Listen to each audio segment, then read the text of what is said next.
What is going on, everybody? Welcome back to Dell's Den as we are here with Sarah Meyer, Sarah. How have you been? I've been great. How are you? I'm doing okay. It's been a little while since we've seen each other, but I'm super glad for you to be here because I feel like we have a lot to be able to discuss what's been happening in the past year, and Yeah, I for sure. and I'm definitely excited to get into it. But introduce yourself. Thank you. So thanks so much for having me here, Michael. I really appreciate it. So I'm Sarah Meyer. I am a Teenage Mutant Ninja Turtles comic artist.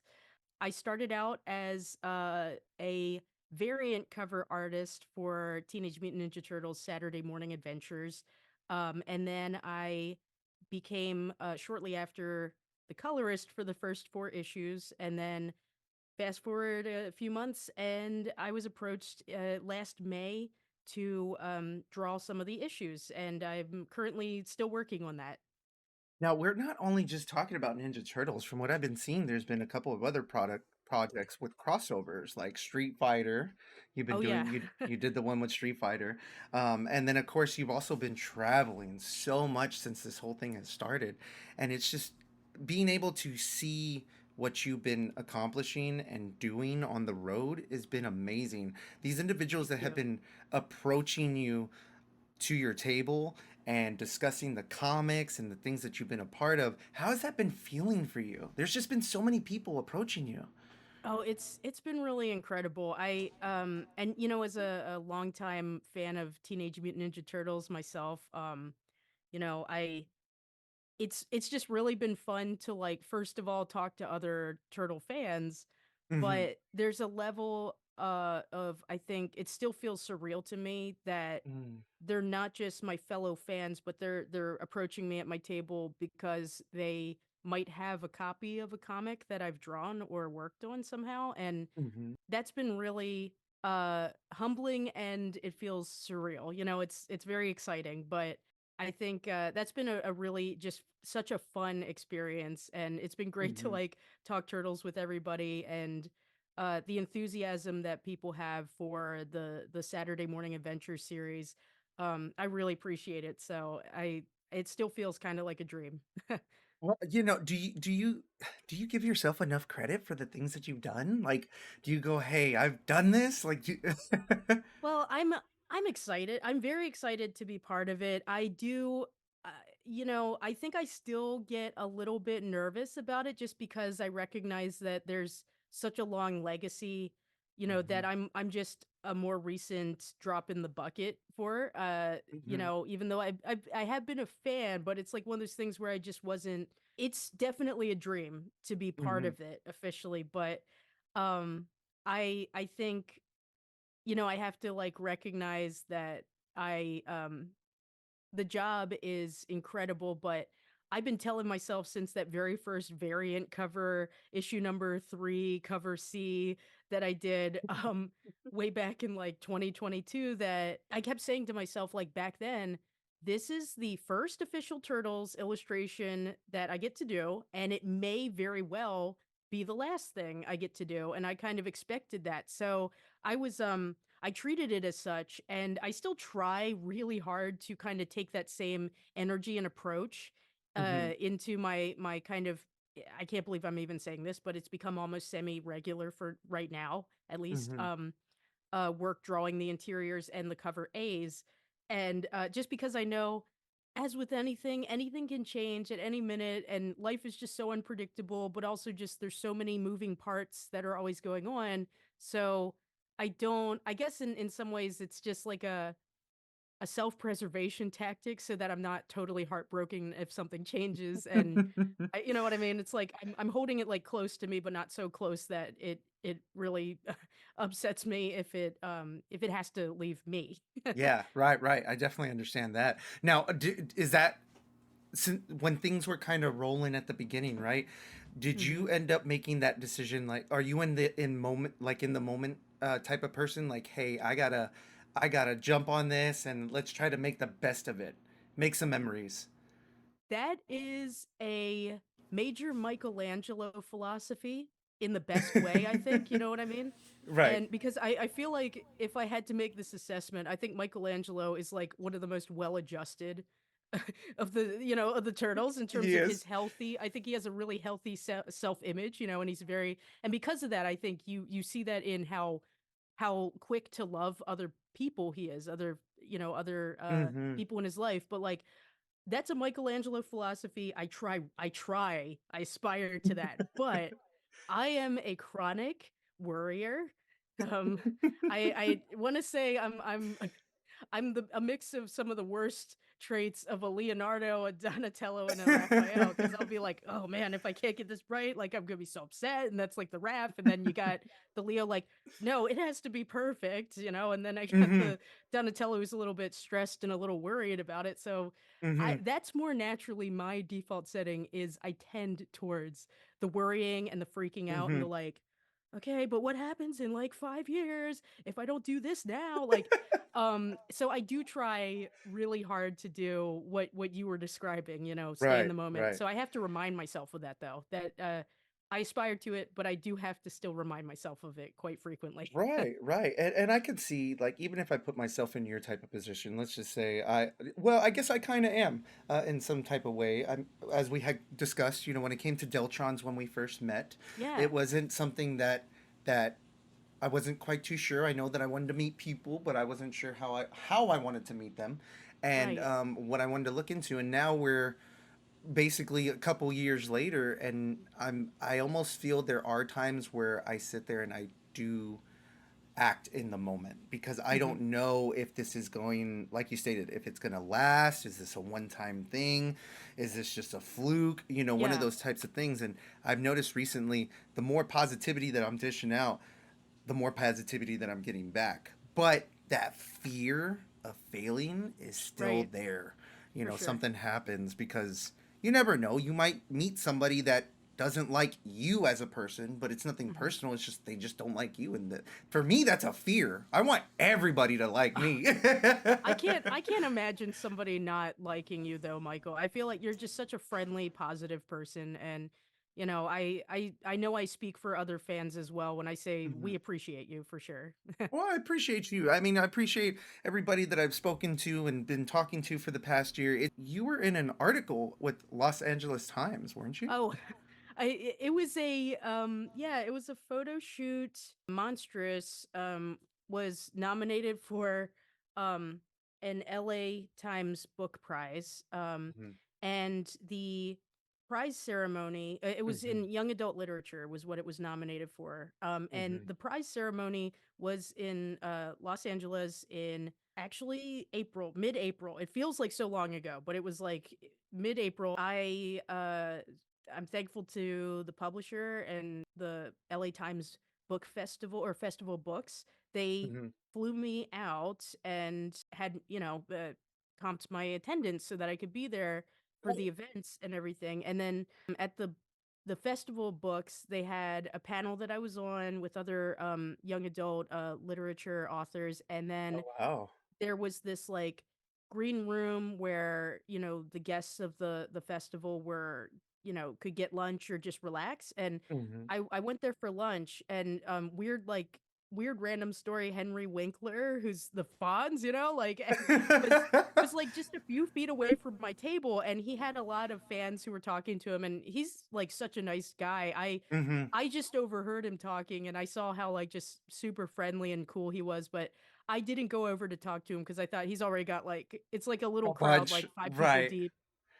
But random story there. So like, and then one of the other authors who I had talked to on the bus to the event Hmm. earlier saw me and was like, "Hey, have you been upstairs yet?" And she told me that, and I hadn't, and she told me that there's like a photographer upstairs who is just taking photos of anybody who wants to go up. So I was like, "Oh, that sounds like fun. I'll go up." And the guy Myung, I cannot remember his last name, but he is a LA Times newspaper photographer. I did not know this at the time.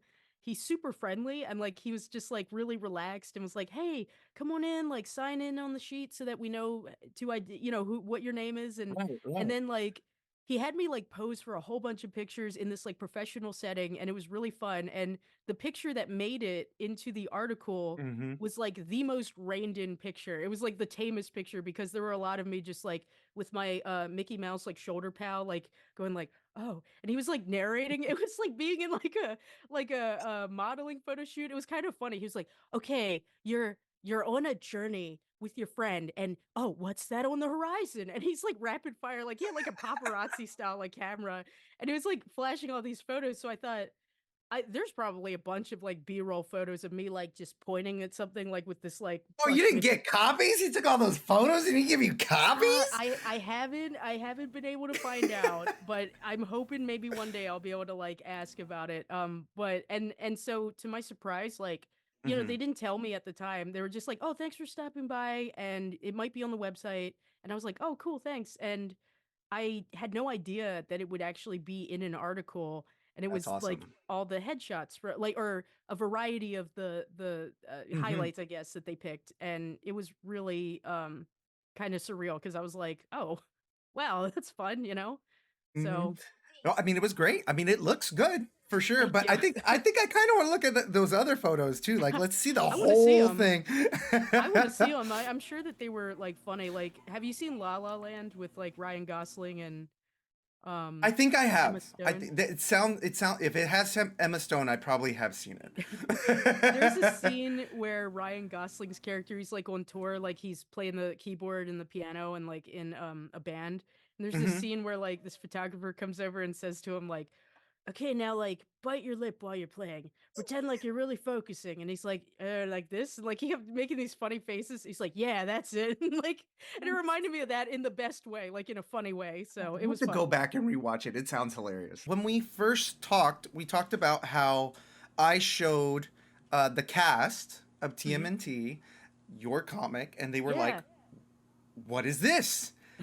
But since we've talked, I think you had some appearances of yourself. You got to meet the whole crew, didn't you? I did, yeah, and prior to that convention, being able to meet them, this was very recently too. Like I had Mm-hmm. only ever met Rob Paulson. Mm-hmm. And even then, like again, I'm a person who was born in the '80s, Mm-hmm. so I've been, I'm definitely like you, Yeah. like I've been listening to Rob Paulson's voice and all of them really since I was very young. But it took me until like 2013 to meet Rob Paulson, and I was wearing my Mighty Max cosplay. That was Dragon Con, Atlanta, Georgia. Mm-hmm. And it's a good thing Loki the cat is turned away because she would have been like right up against the screen looking at your cats in the background there, like, what's that? But like, so and then I met him again in 2019 while cosplaying as Mighty Max again, but the guy sees thousands of people, so I was never Right. like, we've met before. And Right. so, but I had somehow just never been at a convention at the time. I was a guest at this convention in Nova, and I got to meet them, and they were so nice, and they all and Renee Jacobs as well, like all four turtles, Cam Mm-hmm.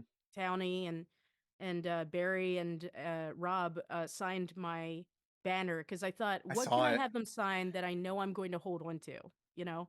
And I Mm-hmm. gave them all copies of TMNT Saturday Morning Adventures #8, and I Mm-hmm. gave Renee a copy of the April special, which had just come out. So, That's and they so were super cool. sweet.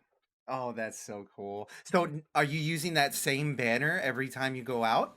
I have not been to a convention since then, but Okay. I plan on using it. I don't think anybody would lift it. Fingers crossed, because I mean it would be set up on my thing, but Right, right. but You I never do know. plan on using it. You're probably saying to yourself, I might as well just get a second Honest, I one. had thought about that. I was thinking, should I save that one and hang it up in my home somewhere, Hmm. and then just like get another one printed? Oh, that would be so cool. That'd be But so cool.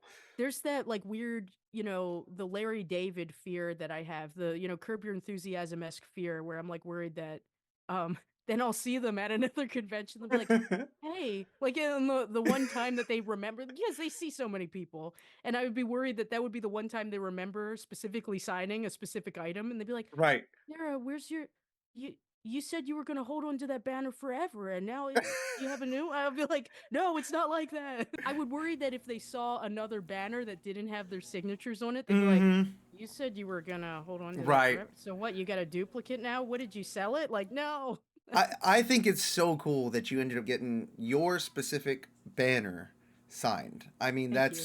that is awesome. With all the traveling that you've been doing, just to kind of touch base on where you've been, I have a small list. You went to I think it was called Big Lick Comic Con. You went to Uh huh. WonderCon, Awesome Con, Dreamers, Makers, Believers Community Bookstore. You're going to MomoCon. You went to New York Hmm. City Comic Con. I think at the New York City Comic Con, you were even holding a real turtle Oh over yeah, there. that's right. Yeah.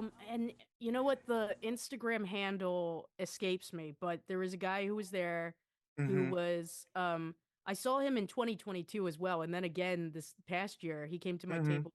But yeah, in 2022 he was cosplaying as the Last Ronin and had like his actual turtle. Oh, Yeah. that's cool. That's awesome.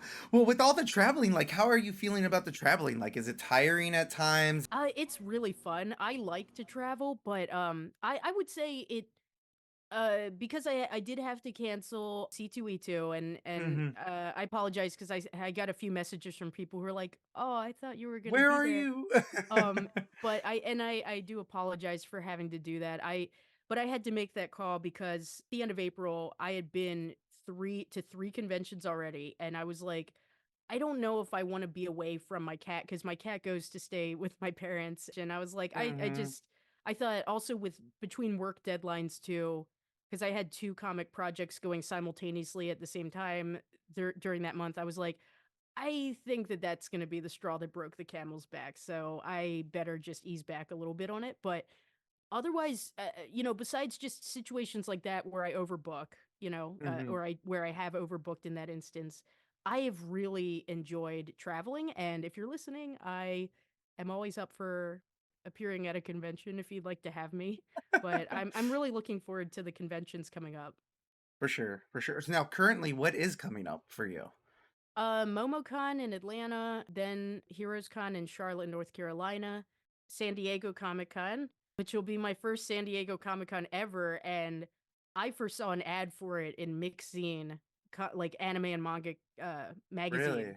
back in 1998, and I remember thinking that looks so cool. I hope I go there Yeah. one day, and California, I visited California for the first time this year. I'm 38 years old and I hadn't been to California until literally this year, and it's all really thanks to comics, traveling for that. Mm-hmm. So San Diego Comic-Con, FlameCon in New York City, Oh, wow. and in September, oh yeah, Granite Mm-hmm. State Comic-Con, which I'm really looking forward to. And I believe I have a literary conference for Monstrous that will be in November. And then I'm also taking a family trip to Williamsburg at some point in November too. So there's that. You know, I hear all these things that you're doing, and I'm blown away. What keeps you motivated? I've wanted this career for a very long time, and I can't recall. You're gonna see a cattail. Here we It's go. all right. But It's all and I good. can't recall if I told you this last time we talked, but I I often tell people at conventions to like contextualize it. Mm-hmm. So I've been drawing since 1989, and when I saw The Little Mermaid as a young kid, Mm-hmm. and I've been aspiring to be a professional artist in some capacity Mm-hmm. since then. So, and then I have been doing Artist Alley at conventions off and on since 2002. So for over 20 years now. It's Um, crazy. and I did not have a publishing contract officially Mm-hmm. until 2017 with my first graphic novel, and that was Maker Comics Create a Costume from First Second Books, and Mm-hmm. then that seemed to kind of lead to more and more and more, and so I've been drawing a long time, but I haven't quote unquote, and success is always so relative. It's very subjective. So Mm-hmm. that's why I say quote unquote I haven't had success until very recently in my, I would say, not quite young adult life. Mm-hmm. So Mm-hmm. I consider myself not just a second chancer, but like a third and a fourth chancer because I had like a government office job for a few years there. I was unemployed for quite some time between 2008 and like 2011, Mm. where I was really kind of struggling mentally as well because I had gotten out of school in 2008 for with a BFA, a bachelor's in sequential art for comics, and it was like a lot came crashing down for me when I realized my portfolio is not where it needs to be to get a job. I don't really have any networking under my belt. I don't really have the business sense at this time back in 2008. And I just would see job after job after job in comics. The thing I longed for so long to be in, storytelling with art, just I felt like it was slipping through my fingers. And there were a lot of times that I don't want to say I thought about giving up on it, but I felt like it really wouldn't happen. You know what I mean? For many, I many feel that. years there. So, I feel that. yeah. I totally understand that. I think being able to recognize what you've been able to do is so important, especially for mental health, because again, you've been keeping up with this dream that you wanted to do, and your hard work has gotten you to it, and you are proof that continuous hard work, no matter how it looks, will pay off in the end. I want to congratulate you personally from me because I know I've been doing it all year long, but now that we're face to face, I want to be able to recognize you and state you're such an amazing individual. I mean, again, it's amazing what you've been able to do. Well, thank you. Thank you, Michael. I really appreciate that. You were also on some podcasts recently as well. I think Yeah. one of the ones that I did see was Turtle Tracks. I just kind of got in Yes. contact with Turtle Tracks. How was your experience over there? They're pretty cool Oh yeah. people.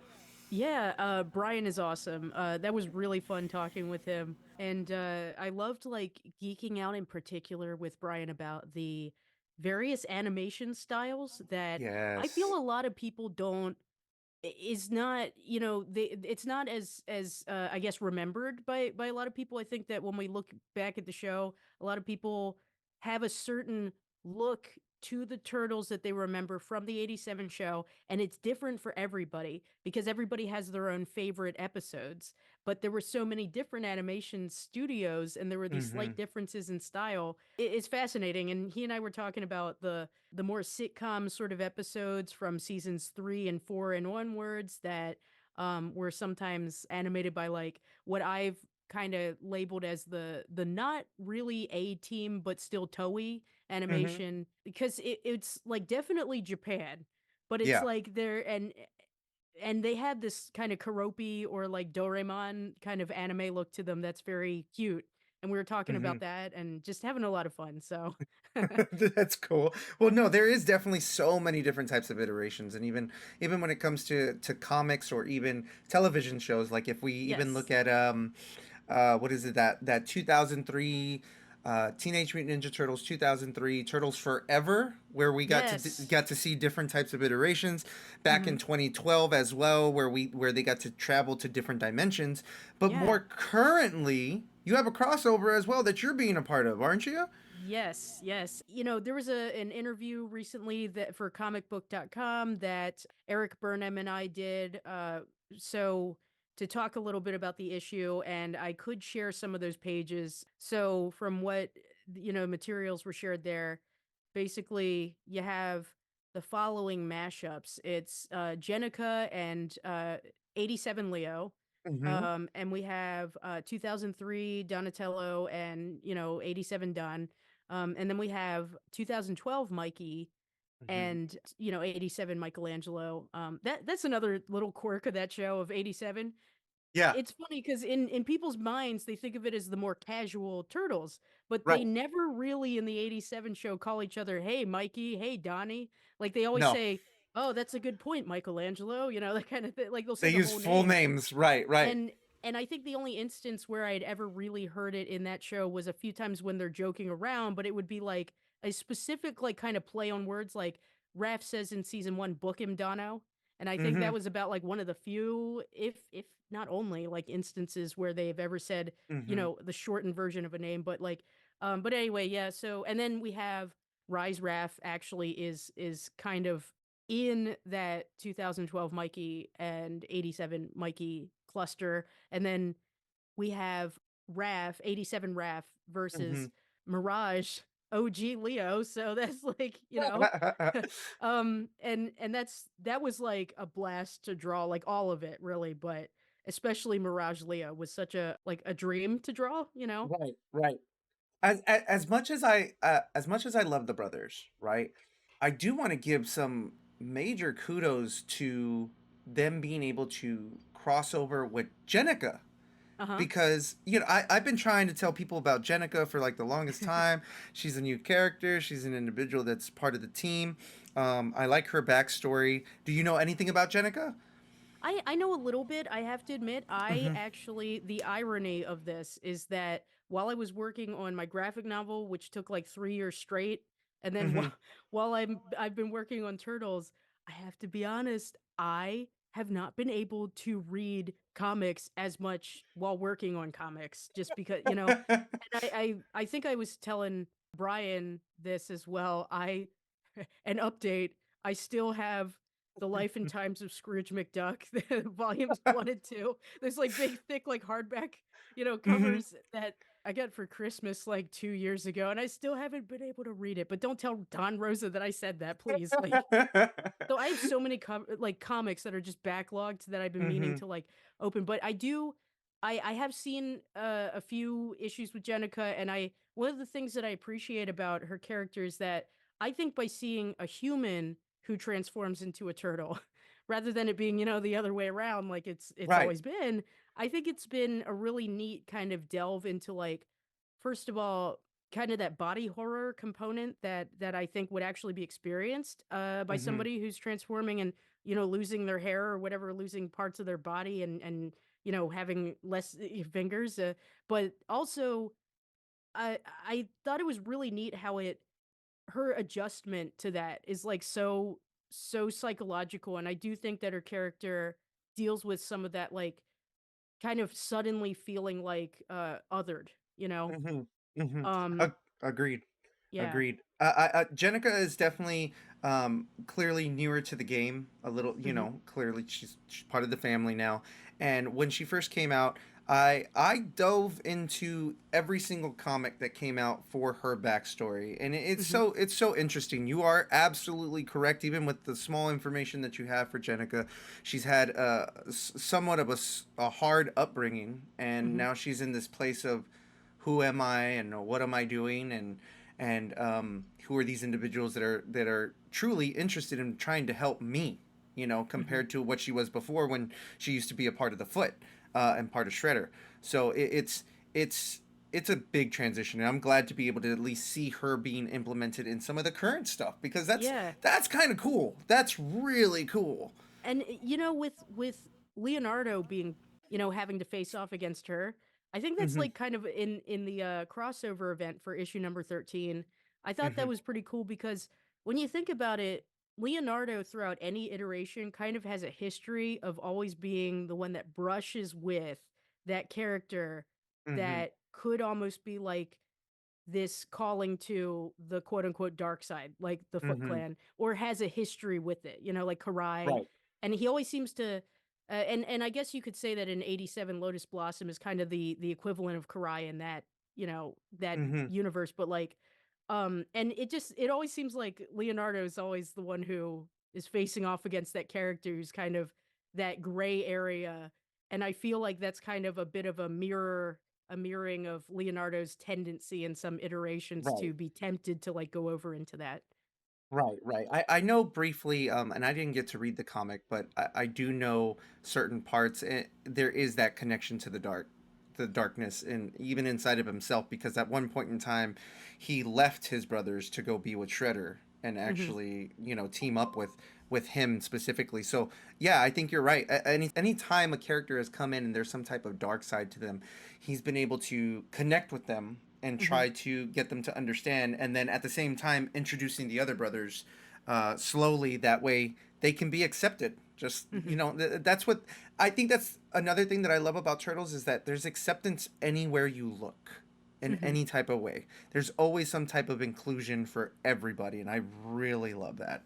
Now, prior to us, starting, you sent me a picture today. I You sent me did, a yeah. picture today. Can we talk about that picture? Yes. The picture that you sent was of the bed sheets. I didn't get to save it, but you do have them. Yes, I So, have them with me. So I've got, and these are the actual fitted twin sheets that I had as a kid, and they look so good right now because all credit to my God. mom, who pretty much just took really good care of these. So these are actually my sheets from when I was a kid, and you can even see it's that many of you out there, I'm sure, would recognize that finish. You know what I mean? Mm-hmm. Mm-hmm. So and then I'm wearing the shirt, and I So actually cool. used that photo that I sent to you in like an Instagram post a while back for the very first Turtles issue that I was a part of, like coloring. I Mm-hmm. think it was for Saturday Morning Adventures #1 when that was released in like fall of 2022. But then I recently at WonderCon, I wore this shirt with the bedsheet print on it for the first time. And Mm-hmm. I cannot tell you how many times since I had like posted about getting this that I got so many messages and people saying, "Hey, you know those used to be bed sheets?" Or like something like that, or like, "Did you know that they were bed sheets? I had them when I was a kid." And like, and they're excited, but I'm like, "Yeah, me too." And then for WonderCon, I like quickly printed out that photo and I like made like a little laminated thing, and it was like, Mm-hmm. "Yeah, I had the bed sheets." Wrote it in permanent marker really quick on like the photo. And then I Right. literally was wearing this like big like photo that I had blown up and like printed out and wore it like around my lanyard. And then hilariously, like then I go into the convention and I'm walking to my table and I'm like, I'm all ready. So this way I won't feel like a broken record going, yeah, you know what I mean? Or pulling out my phone, like just to like Right. geek out about it with people. And Mm-hmm. then guess what, Michael? What? Not a single person, not a single person that whole day said anything about the shirt. That's And bullshit. but the funny thing was, it was like the one time, and the hilarious thing was like I had multiple people throughout the Mm-hmm. day who would like kind of like lean forward and look at the sign that I was wearing. You made a shirt out of your bed sheets? What? And I was like, no, no, okay, the shirt.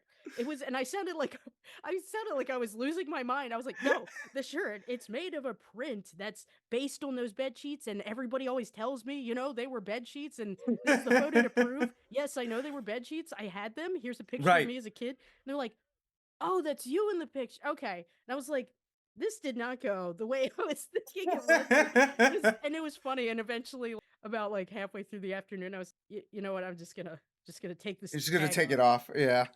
DeltronZ was here. He'd get it. He'd get Yes. And I it. know the next time I wear this at a convention, if I don't have that big printed out, just Right, Murphy's right. Law, people are gonna go, those used to be bed sheets. I'll be like, ah, like, what's your Well, problem? my friend, if I didn't bring up Yes. the hat, he'd probably be like, "You're on the topic of bed sheets, anyways."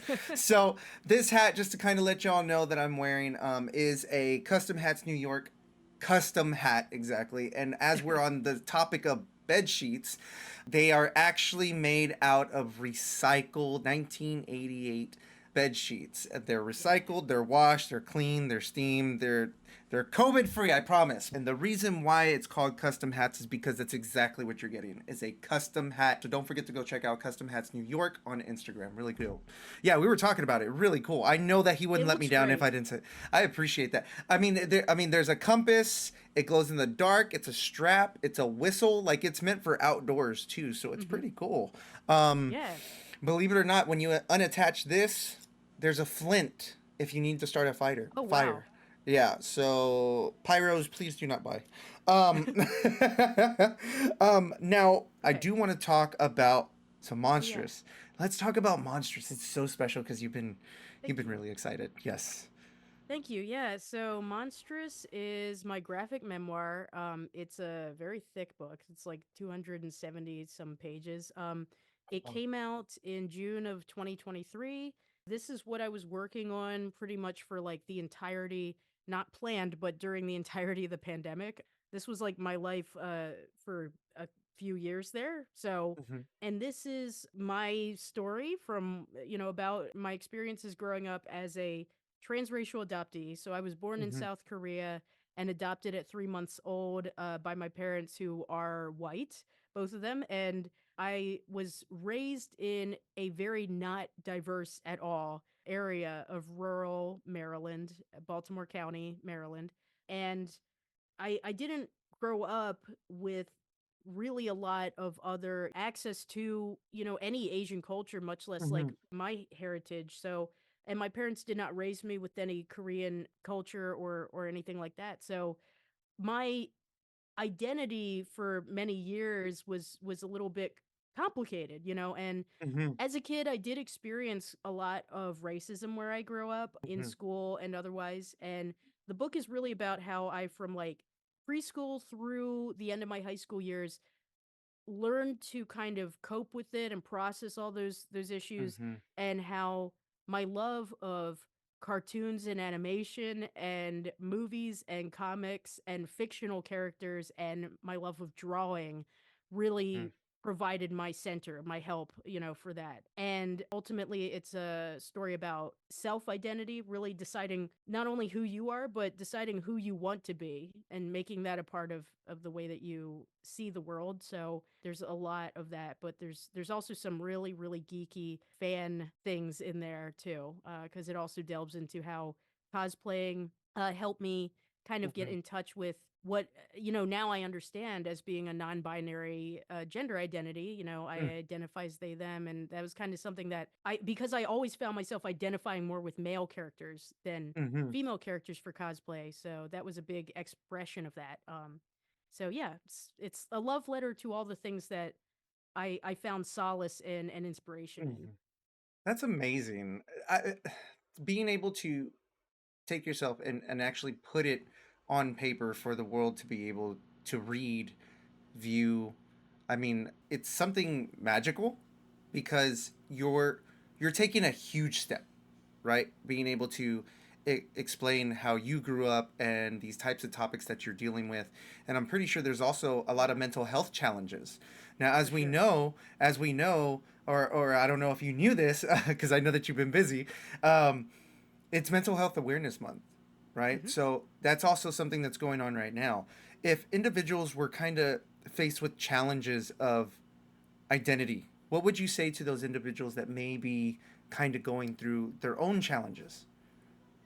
Uh, Definitely don't be afraid to reach out for help, whether that be, with a therapist or with just a trusted individual in your life. Mm-hmm. I also recognize that, everybody's got different things going on. Sometimes you might not have somebody close to you that you feel that you can talk to, but, I so I guess in some ways I just want to say like that I hope that you can first be your own advocate, Mm-hmm. and sometimes a lot of it and I know I don't want to sound preachy about it, but I think a lot of it has to do with like starting with trusting yourself. If you're feeling bad, it's okay to feel bad. Acknowledge that you feel bad. I think so many times people who are struggling, they don't let themselves accept that they're feeling bad and that they need help because Mm-hmm. they're thinking, "No, I can't feel bad. I'm not supposed to." That Right, they're right. thinking about all the pressures and expectations that might be on them. So,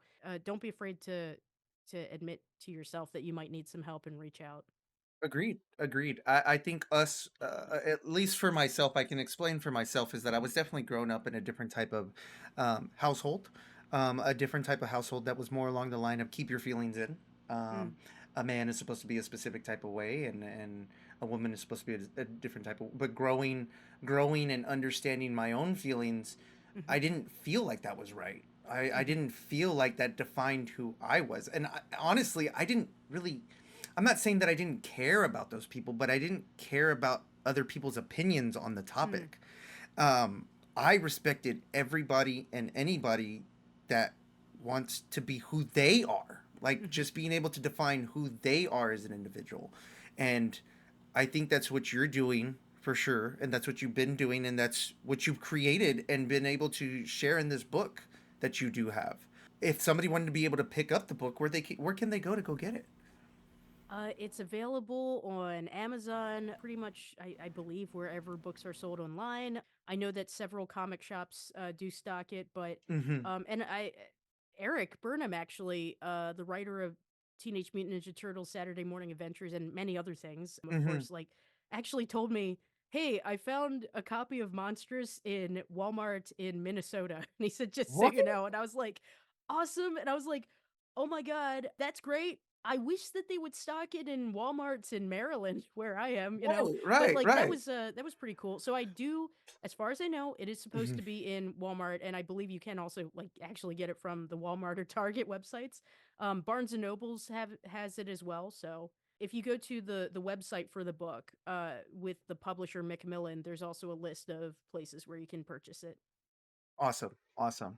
Well, I And I really have it for appreciate that. sale at my table when I go to conventions still, but Of course, exactly. You guys gotta make sure that you keep an eye out for Sarah at those cons because they're gonna be there. It's gonna be there. You're gonna be able to pick it up. and here's the thing, I have to be honest, I think ever since I was literally a small kid, it's like I would live, just eat, breathe, and sleep cartoons and drawing, like Hmm. constant. And Hmm. if I wasn't talking about the turtles at the dinner table when I was a little kid, it would be Disney animation or it would be something, and then I would be drawing and I'd be talking and ranting and raving about Sonic the Hedgehog and drawing, you know. And Hmm. so it's in some ways my hobby is my work and my work is also my hobby. So Hmm. right now I'm like very very happily busy working on the next few issues of Teenage Mutant Ninja Turtles Saturday Morning Adventures. And it is work and it is sometimes hard work, but it's like that's what I'm putting my time into and I'm happy to do it. I've also got I'm working on some pitches for graphic novels that I'm Ooh. hoping to sort of show to some agents. So that's kind of my next goal. And then I just finished a comic for the New York State Department of Education that is about Dude. the Olympian runner Helen Stevens, who competed in the 1936 Berlin Olympics.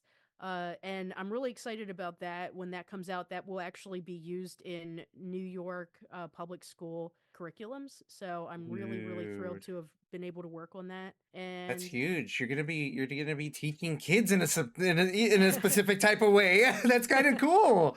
thank you. So yeah, that should be coming out. I think I'll be able to officially announce it, soon. But I just wrapped work on that, and then I do have. Oh man, Michael, I wish I could tell you what it was, but I can't right now. But I Okay, okay. soon I have a variant cover that'll be coming out for another property that I would say is a Ooh. huge dream of mine, like as well. So Ooh. and Okay. it's just a single cover for now, hopefully, but like and I'm hoping that eventually I'll be able to do some more work for those characters, but Hmm. and I should be able to announce it I think starting in June or July possibly, but I just got a approval for the art, so If they need it, but if individuals wanted to stay up to date on this specific project that's coming up and we're crossing our fingers for, I know it's going to do well. I know it's going to do well. Where do they need to go and find you at? Instagram is the best place to find me. My handle is at Smyer Comics, Smyer Comics, Comics. There you go. Comics, yeah. At first I was like, how do you spell comics? Like, um, but yeah, so Smyer Comics, yeah. Sarah, it's been amazing having you back on the channel. Did you have anything for me today? Oh man, I just I appreciate your positivity. I really do. I think that it's always a bright spot to see you online, and I really appreciate you having me back because it's been about a year. I think literally you said a calendar year Right, since right. the first time that we talked. So I really appreciate it, Michael. No, I appreciate you coming back on and discussing your journey and everything that you've been doing. And it's just when we first talked again, I was like, turtle, it's gonna blow up. It looks good, and look at where we're at now. There's been so many things that are going on, and I'm just so happy that you're happy. That Thank you. like, I appreciate. I'm glad that this is working out so well for you. Thank you. I hope we can meet face to face at a convention sometime. I Yeah, you haven't know been what? to Texas Speaking about before. that, San Antonio, when are you coming? When are we gonna get you over here? I've never, Fort Worth, Texas airport was literally the only time I've ever set foot in Texas. And Wow. that was this year. That was actually my layover on the way back from California. So hopefully I'll go to a convention in Texas at some point. Thank you one more time coming on back in. Don't forget to check out all the additional social media down below. One more time, Sarah Myers, everybody. You guys have a fantastic rest of y'all's day. Thank you Peace. guys.